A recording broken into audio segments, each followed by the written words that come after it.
The Unknown presents 10 Earth-like planets.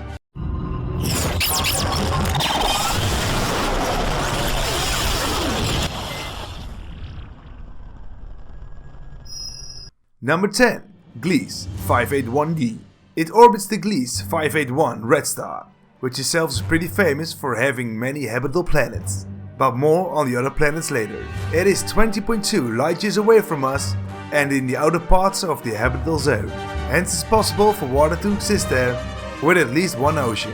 A year lasts 66.87 days, so expect to spend a fortune on calendars. So it is considered a cold planet, since it has no proper atmosphere. But to be fair, if Earth had no atmosphere, we would also have been considered a cold planet with an average temperature of minus 18 degrees Celsius. In 2009 we beamed 25,880 messages from 190 different countries were sent to the Sun. Probably messages begging them not to invade us. Number 9. HD 85512b. Let's go over the basic first. 3.6 times bigger than Earth. Gravity is only 1.4 Gs despite its bigger size. A year of 54 days and it's tidally locked. For those who don't know what tidally locked means, it means that one side is always facing the Sun.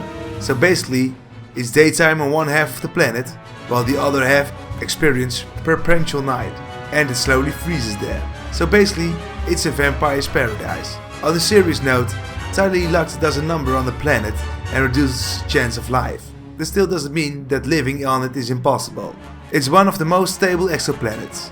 The planet receives 1.86 times the amount of light Earth receives, so bring some shades.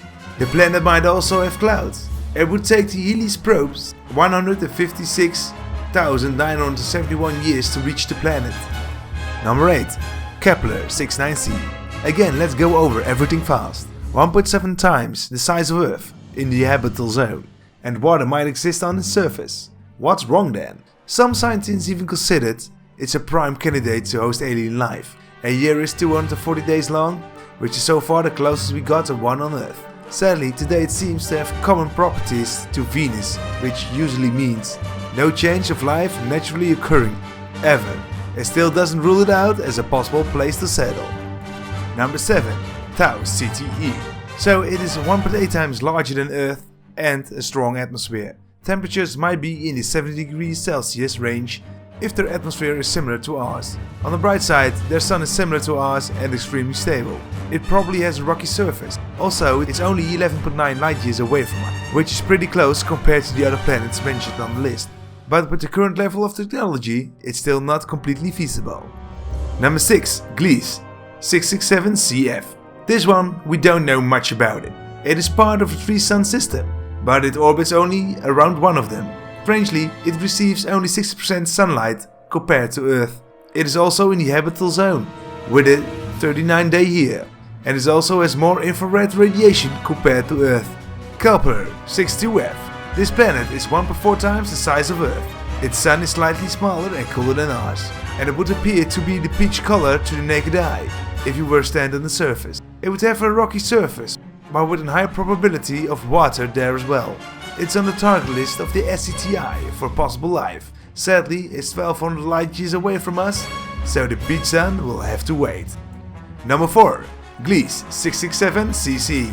It looks similar to Mars, and you can see all of the suns. In fact, it's part of the aforementioned 3-star system from Entry 6. It is 3.8 times the size of Earth, has a rocky surface, and it has 85% similarity to Earth. It is on the slightly hot edge of the habitable zone, with temperatures ranging in minus 18 degrees and receives 90% of the light Earth receives. Number 3. Kepler 62e.